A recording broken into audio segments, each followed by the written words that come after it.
허경영과 예수의 청년 시절 1. 허성정, 대륙백제 만주신라의 저자. 나는 지상의 모든 학문과 생활 방식을 알고 싶습니다. 나는 누군가가 받았을 인생의 모든 고통을 경험하고 싶습니다. 그리하여 이것으로 우리 형제들의 피해, 실망, 시련, 시험 등을 알고 싶습니다. 또한 역경에 빠진 사람들을 구할 방법까지도 알고 싶습니다. 이것은 성약성서에 나오는 예수의 발언문이다. 인도와 페르시아를 거쳐 고향으로 돌아온 24세의 청년 예수는 고향 나자렛에 잠시 머문 후 다시 그리스의 아테네를 거쳐 이집트로 간다. 25세의 청년 예수는 그곳에서 이집트의 밀교를 공부하기 위해 형제단에 가입하였다. 청년 예수는 이집트의 사원에서 선서식을 하고 위와 같은 자신의 발언문을 낭독하였다. 성약성서란 미국의 리바이 도우닝 목사가 우주의 아카사장을 통해 받은 예수의 일대기이다. 아카사장이란 우주에 존재하는 정교한 하늘나라의 컴퓨터 서버다. 성약성서에 따르면 예수는 12세 때부터 30세까지 진리에 대한 타는 목마름으로 알렉산더가 구축한 헬레니즘 세계 모든 지방을 두루다니면서 구도의 길을 걸었다. 성약성서에는 성경에서 통째로 빠져있는 예수의 청년 시절이 아주 상세히 기록되어 있다. 성약성서는 일명 보병공복음서라고도 한다. 예수는 그의 청년 시절 인도, 파키스탄, 방글라데시, 히말라야, 네팔, 티벳, 페르시아, 그리스, 이집트 등을 순회하며 여러 가지 세상 공부를 하였고 한편으로는 그가 하늘나라에서 가지고 온 진리를 전파하였다. 우리가 성약성서를 공부해야 하는 첫 번째 이유는 성약성서에 들어있는 예수의 청년 시절을 복원하기 위해서다. 성경에서 예수의 청년 시절이 빠져있는 것은 말이 되지 않는다. 두 번째 이유는 성경 속에 나타나 있는 불경의 내용을 확인해보기 위해서다. 성경과 불경에는 같은 내용이 무려 40여 가지나 된다. 불경이 성경을 베꼈을까? 성경이 불경을 베꼈을까? 이 논쟁으로 기독교와 불교가 첨예하게 맞서고 있다. 사실 이 문제는 논쟁이 필요 없다. 성경과 불경의 편집 연도를 살펴보면 바로 답이 나오기 때문이다. 먼저 불경의 편집 과정을 보자. BC 5세기에 가섭존자의 불경 편집이 있었고 제2차로 BC 4세기 때 최초로 아함경이 만들어졌다. 제3차로 BC 3세기 아소카 왕 때 불경 편찬 소집이 있었고 제4차로 BC 2세기 카니시카 왕 때 대승경전인 반야경, 법화경, 화엄경이 완성되었다. 여기에 비해 기독교의 경전인 성경의 편집 과정을 보자. 신약 성서 중 제일 먼저 쓰인 것이 사도 바울의 서신인데 AD 50년경이다. 사복음서 중 마르코 복음이 AD 70년, 마테오 복음이 AD 80년, 루가 복음이 AD 90년, 요한 복음이 AD 100년경에 쓰였다. 이 조사를 통해 보면 불경의 편집 연도가 성경의 편집 연도보다 200년 이상 앞선 것을 알 수 있다. 그렇다면 불경이 성경을 베꼈을 가능성은 적다. 오히려 성경이 불경을 베꼈을 가능성이 압도적으로 높다. 성경과 불경의 해묵은 베끼기 논쟁은 불교의 판정승으로 끝났다. 성경과 불경은 너무 닮아 있다. 성경과 불경에 같은 내용이 들어있는 곳이 40여 곳이 넘는다는 것은 놀라운 일이다. 그렇다면 이제부터라도 기독교와 불교는 공동의 발전을 모색해야 한다. 해묵은 정통성 논쟁을 계속한다는 것은 부끄러운 일이다. 루가복음에는 루가가 그의 복음서에서 예수의 일대기를 처음부터 마지막까지 상세히 적어서 데오필로 각하께 보내겠다고 해놓고 정작 그의 복음서에는 예수의 청년 시절을 모조리 빼고 있다. 지금부터 성약성서에 나와 있는 청년 시절의 예수에 관한 일대기를 살펴보자. 1. 인도 동북지방의 오리사주 라반나 왕자는 유태인의 제례에 참석한다. 이때 12세의 총명한 예수를 보고 그의 부모의 허락을 받아 인도로 유학을 시킨다. 2. 12세의 예수는 인도 브라만교의 자간나트 사원에 유학하여 4년 동안 베다경전과 마니법전을 공부한다. 예수는 브라만교의 성지인 베나레스로 가서 우도라카라는 스승에게 의학 공부를 배운다. 3. 예수는 인도의 카스트 제도가 가지는 문제점을 목격한다. 그는 카스트 제도의 제4계급인 수드라 천민과 제3계급인 바이샤 평민과 교류한다. 이때 예수는 인간의 절대평등 사상을 전파하여 많은 지지를 얻는다. 4. 예수는 어느 날 겐지스 강변에서 한때의 대상들로부터 갈릴리아에 있는 아버지 요셉의 서거 소식을 듣고 어머니 마리아에게 위로의 편지를 보낸다. 5. 브라만 사원에서 4년을 수련한 예수는 16세 때 브라만교의 카스트 제도를 비판했다는 이유로 브라만 사원에서 쫓겨나 히말라야 산이 있는 네팔로 간다. 6. 예수는 네팔에서 불교와 스승 비다파치를 만난다. 예수의 지혜에 놀란 비다파치는 예수의 위대성을 인정하고 예수에게 유대인의 성자, 살아있는 하느님 이신탁이란 칭호를 준다. 7. 예수는 티베트로 가서 극동의 현자 맹구스테를 만나 그곳에 소장되어 있는 불교의 고문서를 탐독한다. 이때 예수는 불교의 핵심 교리를 모두 섭렵한다. 8. 티벳에서 공부를 마친 예수는 북인도 라다크와 캐시미르 골짜기인 라호르를 거쳐 고향으로 돌아간다. 예수는 가는 곳마다 수도승, 상인, 천민들로부터 환영을 받고 그들에게 위로를 주며 그들의 병을 고쳐준다. 9. 예수는 24세에 유학을 마치고 페르시아를 거쳐 귀국길에 오른다. 페르시아에서 24년 전 별의 인도를 따라 자신을 찾아온 동방박사 3인을 감동적으로 만난다. 10. 예수는 페르시아에서 갈대아의 우르지방을 거쳐 지나간다. 갈대아의 우르지방은 그의 조상 아브라함이 고향이다. 아브라함은 여기에서 하느님이 부름을 받아 이스라엘의 조상이 되었다. 11. 예수는 갈대아의 우르를 거쳐 BC 586년 조상들이 유배 생활을 했던 바빌론의 이스라엘 포로의 거리를 지난다. 이스라엘은 여기서 70년의 유배 생활을 끝내고 페르시아 왕 고레스의 칙령으로 고향에 돌아간다. 12. 예수는 드디어 요르단강을 건너 갈릴리아의 나자렛 고향으로 돌아와 어머니 마리아와 형제들을 만난다. 그러나 예수의 형제들은 예수를 헛된 야심과 명성을 찾는 뜨내기, 무일푼이알거지로 냉대한다. 13. 고향에 돌아온 지 1년 만에 예수는 다시 그리스의 아테네로 떠난다. 그는 이곳에서 아폴로라는 성자를 만난다. 아테네에서 예수는 성령의 순결과 영혼 이문이라는 감동적 연설을 한다. 14. 예수는 25세에 그리스의 아테네를 떠나 이집트의 헬리오폴리스에 당도한다. 이집트의 밀교를 공부하기 위해 형제회에 입회하여 7가지의 시험을 이겨낸다. 그는 마침내 그리스도라는 칭호를 받는다. 15. 예수가 이집트 사원에서 그리스도라는 칭호를 받는 순간 하늘에서는 은은한 종소리가 들려왔고 예수의 머리 위에는 하얀 비둘기가 내려와서 앉았다. 16. 바로 이때 신전이 흔들릴 만큼 큰 소리로 이분이 그리스도이십니다라는 말이 들렸다. 이때 온갖 생물들이 아멘하고 응답하였다. 17. 그 후 예수는 이스라엘로 돌아와 30세부터 공생애를 시작한다. 공생애 시작 3년 만에 예수는 반대자들의 공격을 받아 십자가에 못 박혀 돌아가고 부활승천한다. 지금까지 설명한 것이 성약성서에 나오는 예수의 일대기 중 청년 시절에 관한 부분이다. 여기서는 뼈대만 간추려서 설명하였지만 성약성서 본문을 읽어보면 굉장히 구체적으로 서술되어 있다. 내용의 구성이나 줄거리가 너무 상세하고 감동적이다. 신약성서에서 예수의 청년 시절을 빼어버린 것은 초기의 기독교회를 비롯한 당대 그리스도인들의 큰 실수다.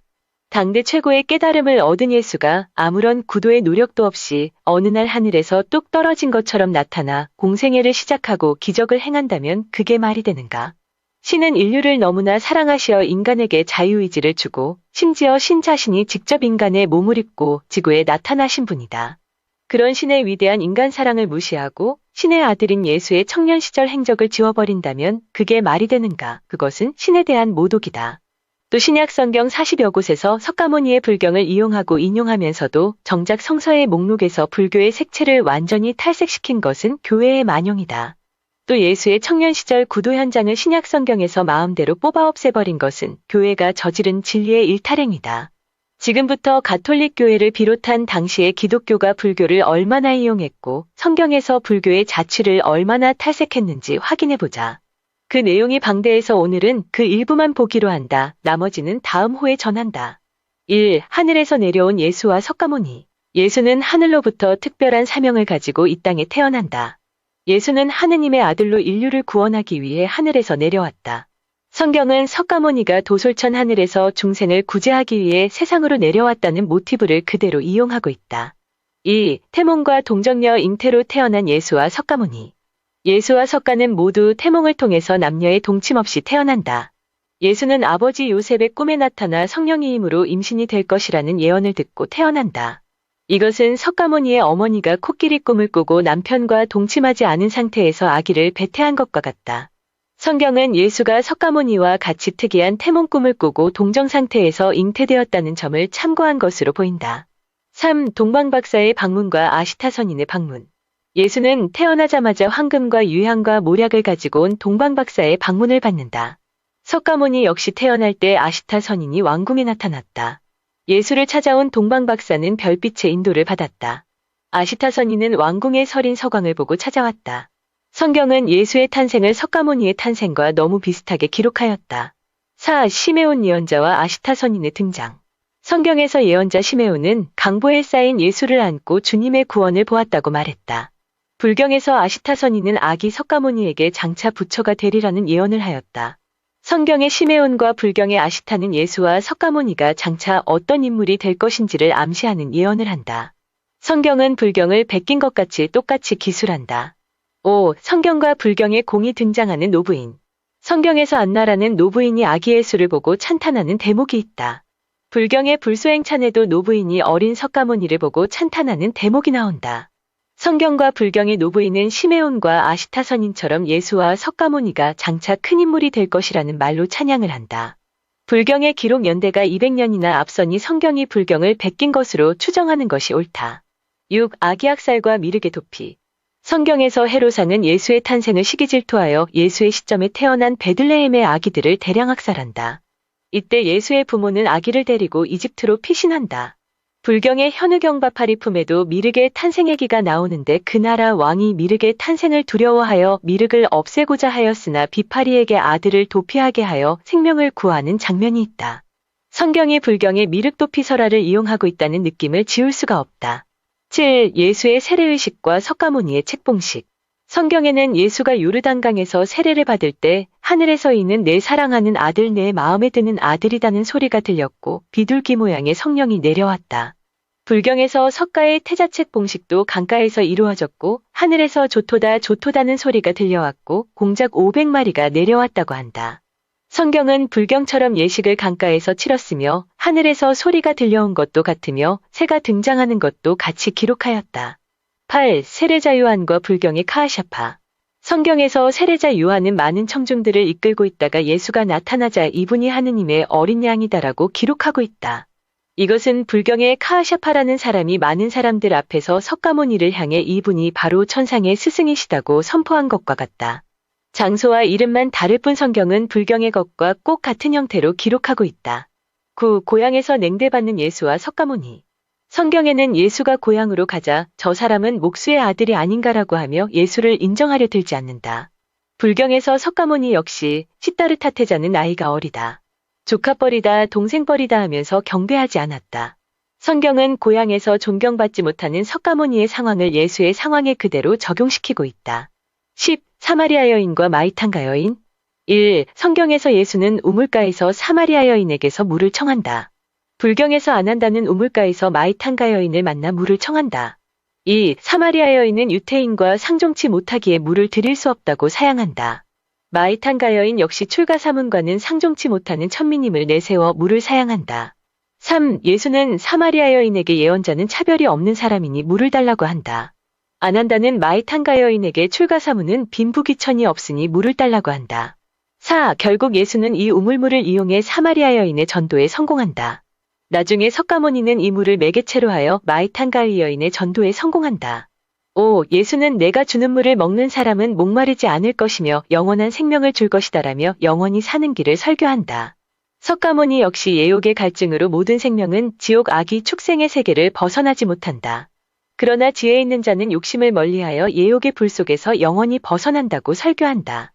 6. 성경의 사마리아 여인과 불경의 마이탄가 여인의 대화에서 그 장소와 설정 주변 환경까지 모두 똑같다. 지명과 인명만 다를 뿐 설정된 무대와 등장인물 주고받는 이야기의 내용과 가르침까지 똑같다. 이러고서도 성경이 불경을 베끼지 않았다고 주장하면 곤란하다. 11. 과부의 헌금과 빈자 1등의 공양. 성경에는 가난한 과부의 헌금에 관한 얘기가 나온다. 불경에는 사위국에 사는 가난한 여인의 빈자 1등에 관한 얘기가 나온다. 성경이나 불경은 헌금을 하는 데 있어서 그 액수의 많고 적음에 있지 않고 그 정성과 마음이 중요하다고 강조한다. 이건 역시 성경이 불경의 빈자 1등 얘기를 베낀 것이라고 봐야 한다. 12. 죄를 짓기보다는 육신을 절단하라. 성경에는 손이 죄를 짓거든 손을 잘라버려라, 발이 죄를 짓거든 발을 잘라버려라, 눈이 죄를 짓거든 눈을 뽑아버려라는 말이 있다. 불경에는 죄를 짓는 것보다는 차라리 타는 불을 껴안는 게 나으며 살이 찢기고 살가죽이 벗겨지고 힘줄이 끊어지고 뼈가 꺾어지며 불에 단 쇳덩이를 삼키고 불에 단 침상에 눕는 것이 낫다고 한다. 표현 방식만 조금 다를 뿐 신체의 일부분을 희생시키더라도 죄를 짓지 말아야 한다는 내용은 같다. 역시 성경이 불경을 참고했을 가능성이 높다. 13. 믿음의 중요성과 물 위를 걷는 기적. 성경에는 예수와 그 제자 베드로가 물 위를 걷는 장면이 나온다. 불경의 본생경과 아함경에도 석가모니와 그 제자가 물 위를 걷는 기적을 보인다. 성경이나 불경이나 둘 다 강한 믿음이 있을 때는 제자들도 물 위를 걸을 수 있었고 믿음이 약해졌을 때는 물에 빠졌다. 성경 기록과 불경 기록이 한치의 오차도 없이 똑같다. 불교가 기독교보다 600년을 앞선 종교이니 당연히 성경이 불경을 베낀 것이라 볼 수밖에 없다. 14. 믿음으로 폭풍우를 잠재우다. 성경에는 예수와 제자들이 배를 타고 가다가 폭풍우를 만난 장면이 나온다. 제자들이 살려달라고 아우성치자 예수는 너희는 어찌하여 믿음이 그렇게도 없느냐라며 폭풍우를 잠재운다. 불경의 본생경에도 사람들이 배를 타고 가다가 폭풍우를 만나 사경을 헤매는 얘기가 나온다. 이때 강한 믿음을 가진 어떤 사람의 기도에 의해 폭풍우가 멈추고 구원을 받았다는 얘기가 나온다. 성경이 불경의 폭풍우를 통한 구원 사건을 신학적 의미로 승화시켜 기록한 것으로 이해할 수 있다. 15. 의식주보다는 먼저 하느님 나라의 의를 구하라. 성경에는 예수가 제자들에게 먹고 잠자고 입는 것에 대한 걱정을 하지 말고 먼저 하느님 나라의 의를 구하라고 하는 장면이 나온다. 불경에도 석가모니가 제자들에게 먹고 잠자고 입는 것에 대한 걱정을 하지 말고 5가지의 탐욕에서 벗어나라고 하는 장면이 나온다. 이건 역시 성경이 불경의 의식주 얘기를 신학적으로 해석해서 쓴 기록처럼 느껴진다. 16. 성경과 불경에 나오는 곡식의 비유. 성경에는 알곡과 쭉정이 그리고 밀과 가라지의 비유가 나온다. 불경의 아함경에도 벼의 알곡이 될지언정 지피나 쭉정이가 되지 말라는 가르침이 나온다. 결국 성경과 불경의 가르침이 같다. 성경과 불경 공이 궁극적으로 알곡이 되지 못하는 쭉정이와 가라지는 까불림의 대상이 되거나 불태움의 대상이 된다고 가르친다. 17. 전도하러 갈 때 주의할 점이 꼭 같다. 성경에는 제자들이 전도를 하러 갈 때 먹을 것이나 두 벌 옷을 입지 말고 돈을 가져가지도 말라고 하였다. 불경의 율장에도 밥그릇이나 옷을 두 벌 가져가지 말고 법을 전하되 돈을 받지 말라고 하였다. 이처럼 제자들이 전도를 하러 나갈 때의 복장, 비품, 행동 요령 등이 성경이나 불경이 똑같다. 성경의 기록자들은 분명히 불경의 내용을 알고 있었음이 틀림없다. 18. 가짜 그리스도와 가짜 성인들의 출현. 성경에는 세상 끝날에는 가짜 그리스도가 나타날 것이다. 그러나 끝까지 견디는 사람은 구원을 받을 것이라고 하였다. 불경에도 세상 종말에는 가짜 성인들이 출현할 것이다. 그러나 제대로 견디는 자는 성불할 것이라고 하였다. 역시 성경 기록자들이 불경을 알고 있었다는 증거가 된다. 19. 마음에서 모든 죄악이 나온다.